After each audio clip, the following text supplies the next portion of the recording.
Hello everyone, welcome back to Let's Play Super Paper Mario. I am Mega Freak 400, and last time we climbed up the Overthere stair, which wasn't really a stair, more of a maze of clouds, but either way, and now we are in the Overthere, but unfortunately, it is not that simple, because, to walk into the shrine, because, something dramatic is going to happen.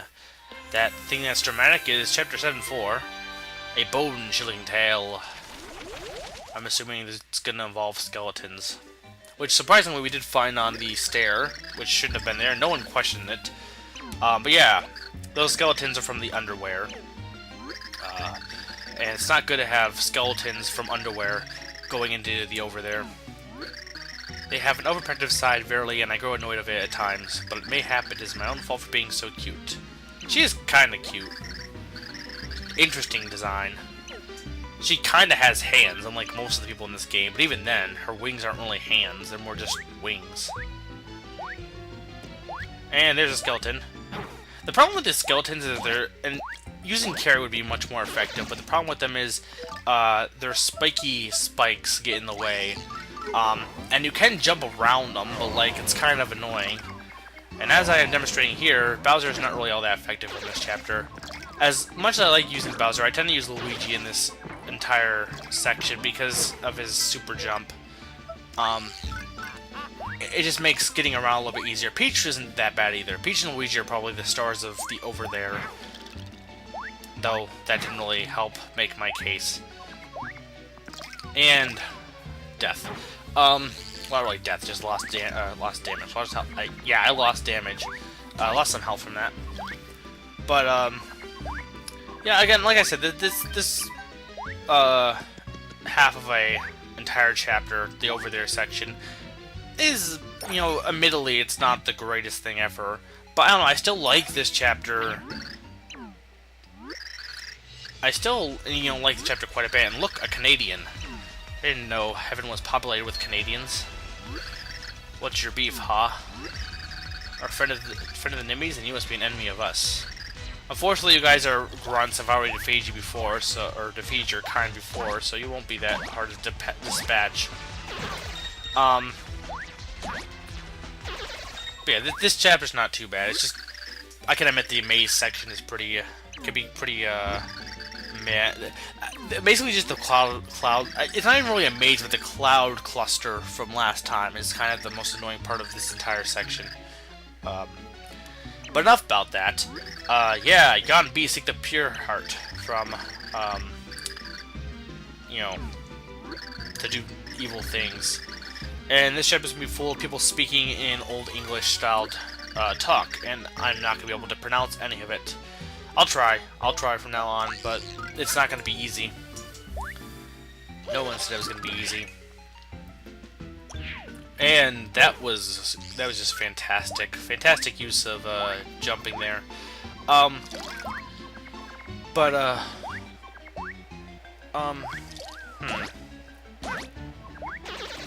lately I've been working on my Pokedex for a black and white. I've actually completed the Kanto Pokedex, the Unova, except for the 3 legendaries that aren't accessible yet, and the event legendaries, and then 2 of the Deerling and Sawsbug forms, because I'm trying to show us all the 4 alternate forms as well. I'm trying to I'm making a living Pokedex, basically, kind of like a museum. And right now, I have Unova essentially completed. I have Kanto, Johto, except for I still need a Cyndaquil, but I probably will get that pretty soon. And then, yeah, you need to defeat this guy, because he actually has a pretty important item that I forgot was in this section. He actually has the last cooking discs. I know I said discs. I know I said we already got all of them technically, but nope, there's one more. And, oh, a zombie shroom. But yeah, there's one more right here. It's the PU disc. Kind of worried about what's on this disc for food, but yeah, this should be the last cooking disc, and weirdly enough, it's in heaven. But yeah, I'm working on the Hoenn Dex. I'm working on Sinnoh. So I'm pretty close to being done with a complete living Pokedex. Well, not super close, but closer than not being close. Which is pretty, you know, self-explanatory statement. But, yeah, so I've been working on that lately. What else have I been doing? Oh, look! A frozen Nimbie. Well, let's unfreeze him. Oh, thank thee. It is as though thou hast brought me back to life. Hold a moment. What am I doing hither? Who am I? Where am I? Do I have amnesia? Or are you being philosophical? Or philosophical? I can't pronounce. Like, that's like the #1 thing. I mean, I know sometimes I can't spell either, you know, in terms of like just quickly getting things down, but I can tell usually when a word is misspelled that I've, you know, spelled. I might not be able to tell you how to spell it, but like, you know, if I spell like, I can't really think of an example, but sometimes like Word will have auto check, you know, the spell checking, not auto check, but spell check, and you know, I'll type a word, and I'll know that I'm not spelling it right, and I'll know that none of the things that a word has are spelled right, but I couldn't tell you exactly what the exact spelling is. But pronouncing things is, because I pronounce things for the most part phonetically. Not to mention the fact that English in itself is pretty confusing. We have rules like I before E, except for C, and then more exceptions. Oh, weird is just kind of weird, so that doesn't count at all. And it's like, if your rule has to have like 50 exceptions, it's not really a rule at that point. It's more of a, you know, this tends to be the case, but for the most part, yeah, it's probably not, you know, reliable to rely on. Just learn how to spell and don't worry about following these rules. Like I said, that's more spelling actually though than it is, you know, pronouncing.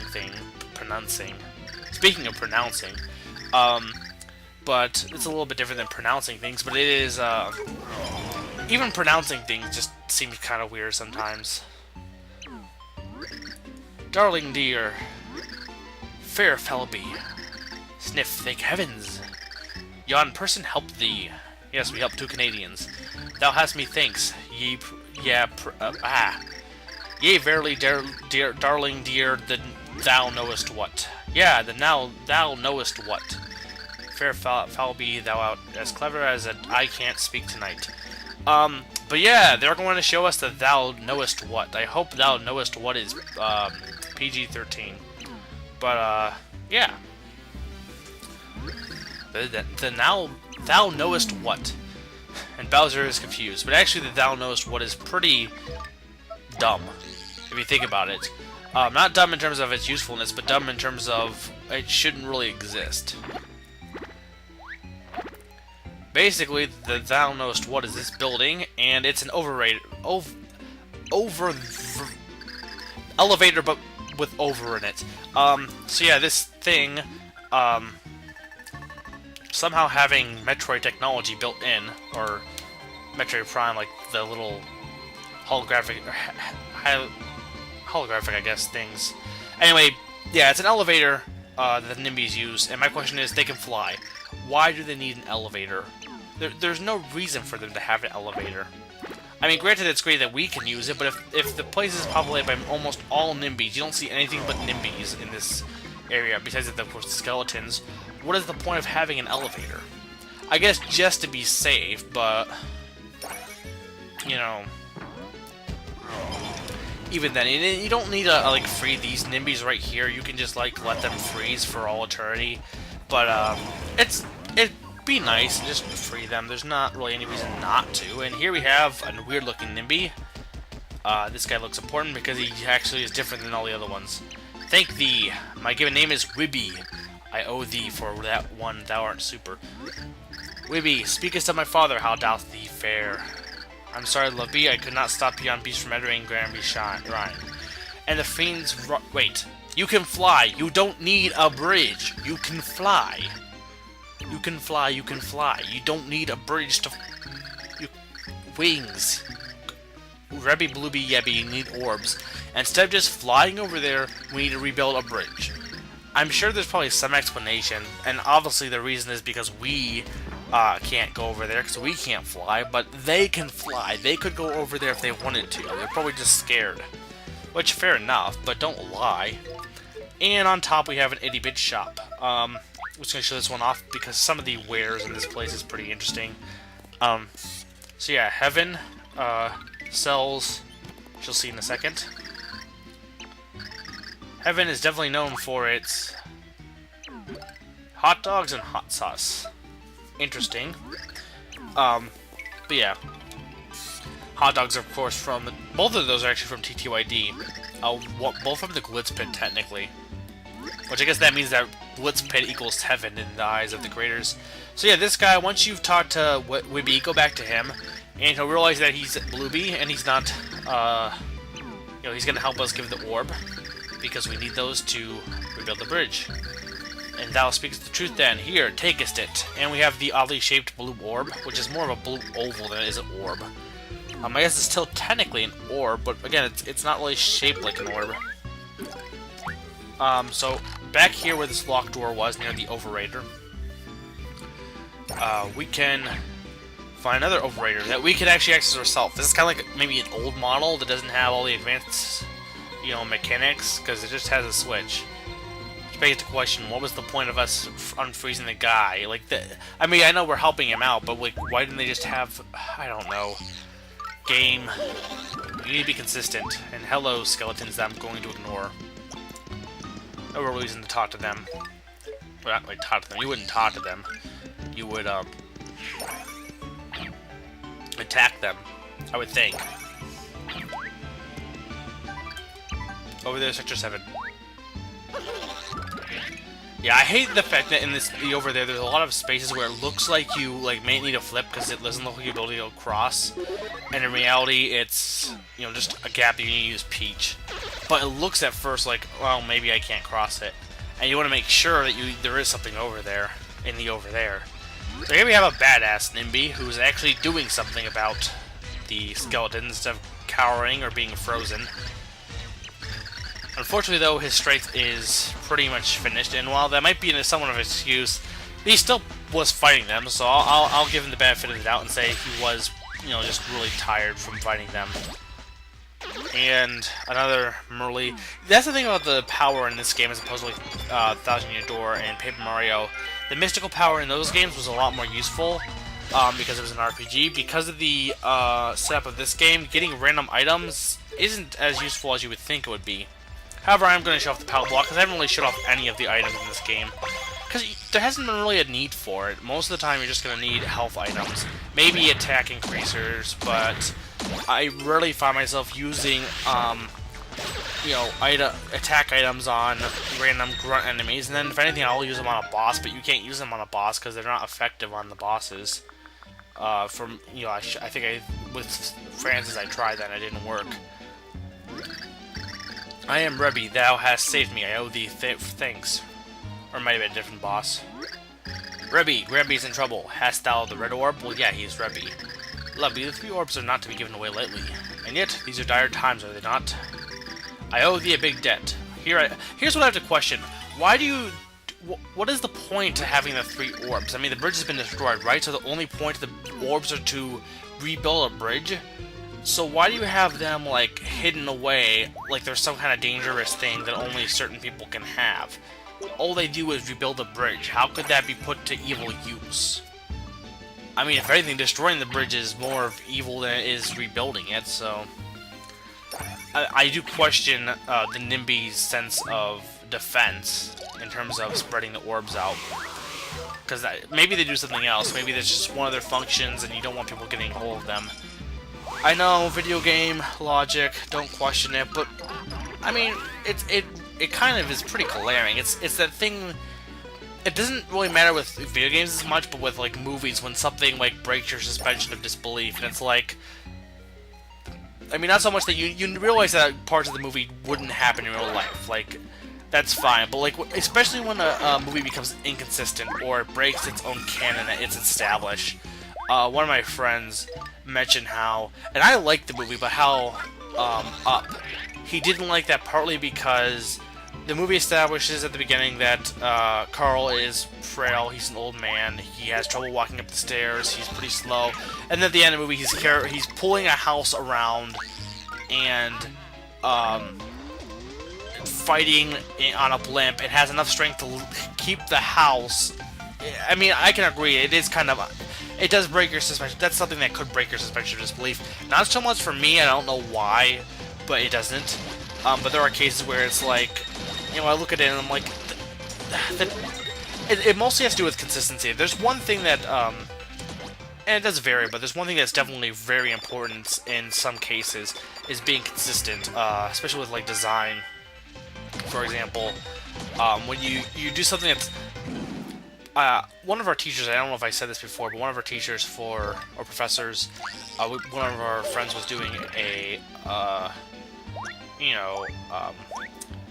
kind of a self-biographical documentary of sorts, and at one point they had a coffee mug on the table, and here we have a bathroom, actually, before I continue that, and I am Grambi, yes.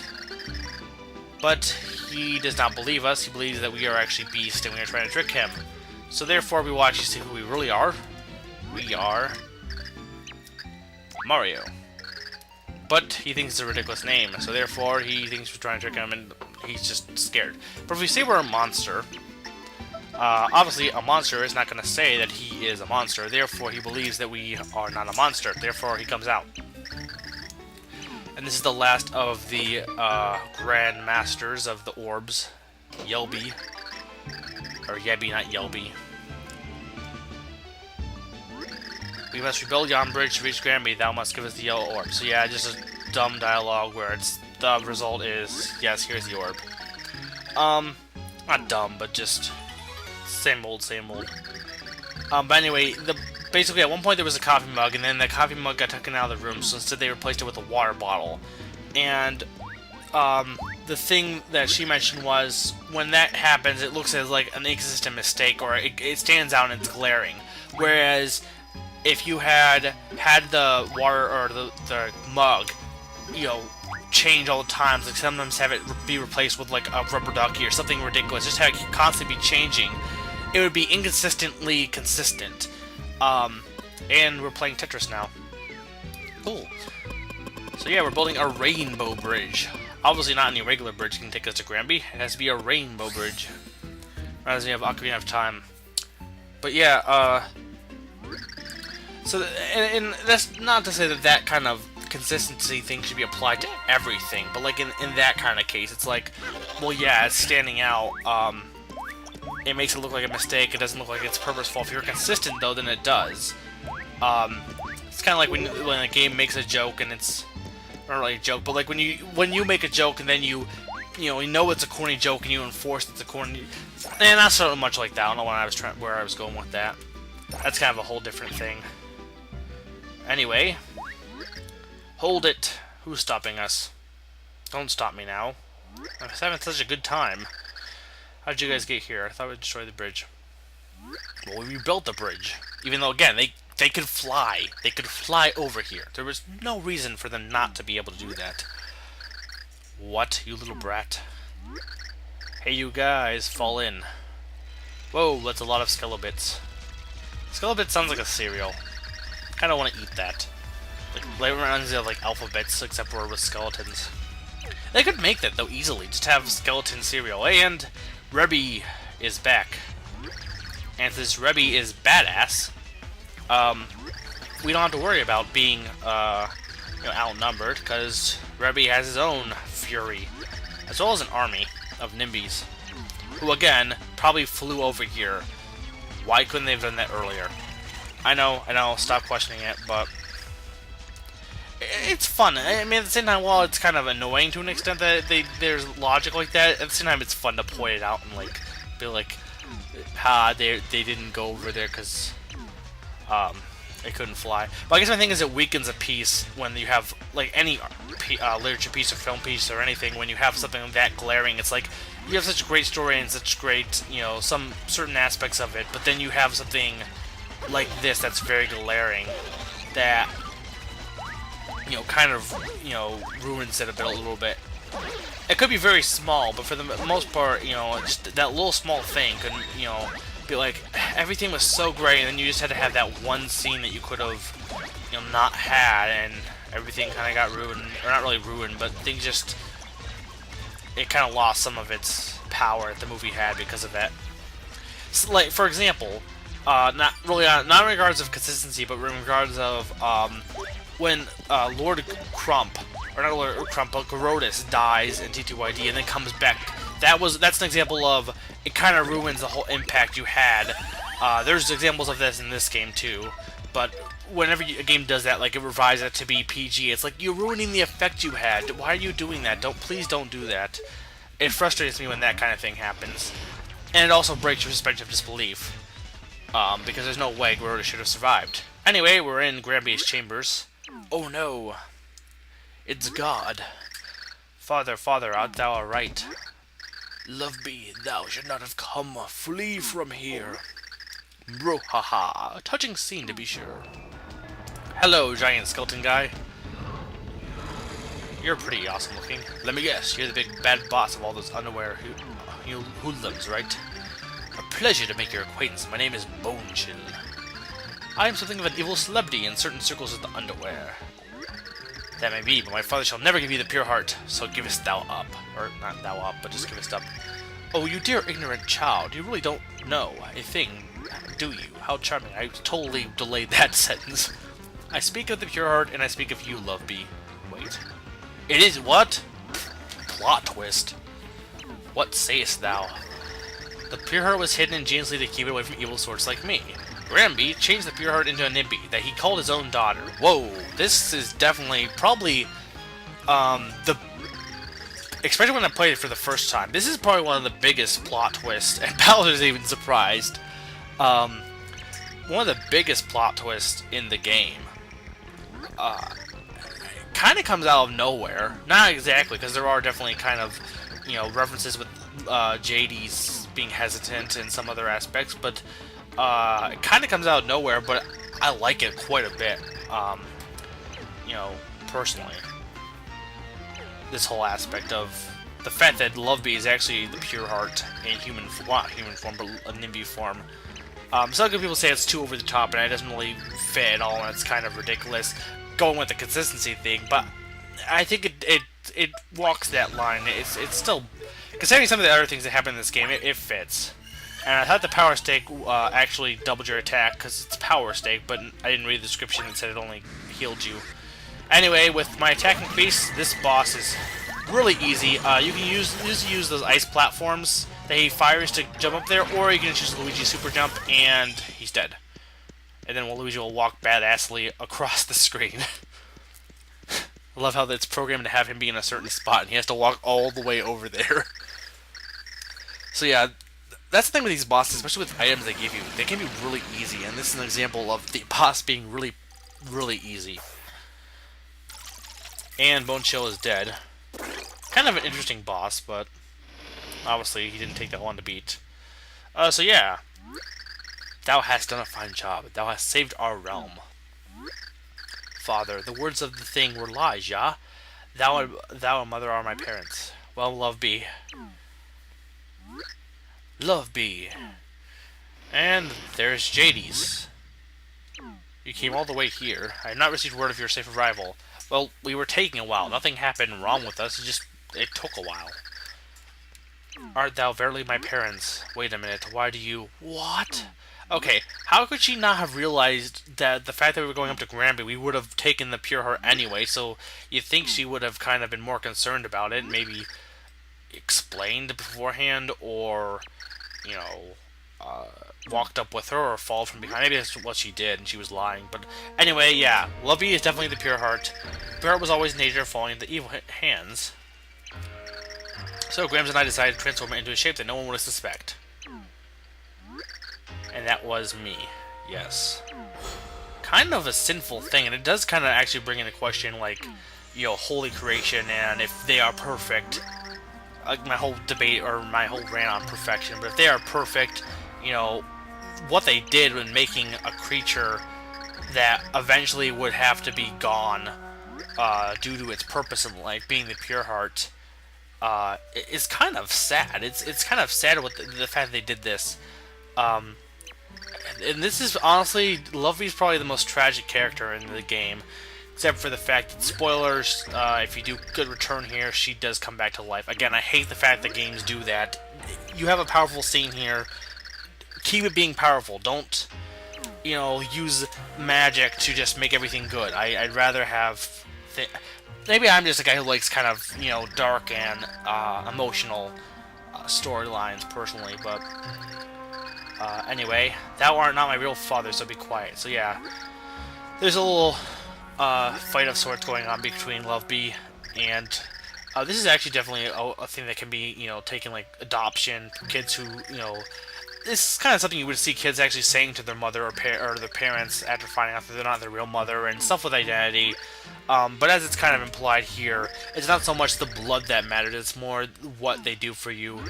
And you could make it the case that they were just protecting her because she was the pure heart, but as JD's does say at some point, that's not really the case. They actually do care, they just... And then they say, you know, they're saying things they don't really mean. I will say, Lovely's, as much as she is a little bit of a brat coming up here, she's definitely one of my favorite characters of this game, just because it's just a very powerful aspect here. She's also created from the pure heart, a thing of love, a thing that's, you know, one of its purposes is being love, and I don't know, it's just a very, you know, sad and kind of depressing scene of sorts. I've always loved this since I first played this game. I always liked this scene quite a bit, even if it is sad. It is true that we created you as means of protecting the pure heart, but Grams and I came to love you as a true daughter. We want to be with you for all times to protect you. You're to become a part of us. Perhaps we were wrong to create you, and if we only caused pain, we apologize. Oh, mother, thou needest not apologize, my dear mother, thank thee. And yeah, she's starting to return to her true form. You think, though, as God and under God, I guess, that they would be able to, you know, split the pure heart as the living being and the actual pure heart, which might be what kind of happened in the end of the game, but that's, you know, I don't know. I almost think the fact that she's sacrificing her sacrificing herself to save the world is, and not that she doesn't really have a choice really in the matter, but kind of reminds me of, there's this book my mother was reading. I remember just, not really a book that, I don't remember what it was, but it was, I think like Sister's Keeper or something. I didn't really even read the book. I just know I'm not going to spoil for anyone who wanted to read it, but basically, it kind of deals with the same sort of thing of having your purpose being one purpose, and that purpose ends up being fulfilled of sorts, and I can't really explain without spoiling the story, but I will say, yeah, that the whole kind of thing of fate is kind of dealt with in Lovebee's story. I can go on a whole rant about just Lovebee and fate and life and, you know, stuff like that. But I think just more I should let the scene speak for itself. So we must take Lovebee, or what Lovebee really is, a pure heart, hold her over her head. Really, this is really depressing. The heavy music should be playing. I'm quite sad. You got a pure heart, but at what cost? At what cost? End of chapter. Second to last chapter of the game. Heroes, my daughter wanted to save all worlds, was her final wish. Grambi spoke slowly through tears as the brave Nimbies cleaned up the Overthere. Draped in sadness, Queen Jadis walked slowly to her palace in the Underwhere. Marina's friends and the 8th Pure Heart were all that remained. This Pure Heart had come at a high price, so let's all hope it was worthwhile. This has been Maker 400, and I'm reminding you... life.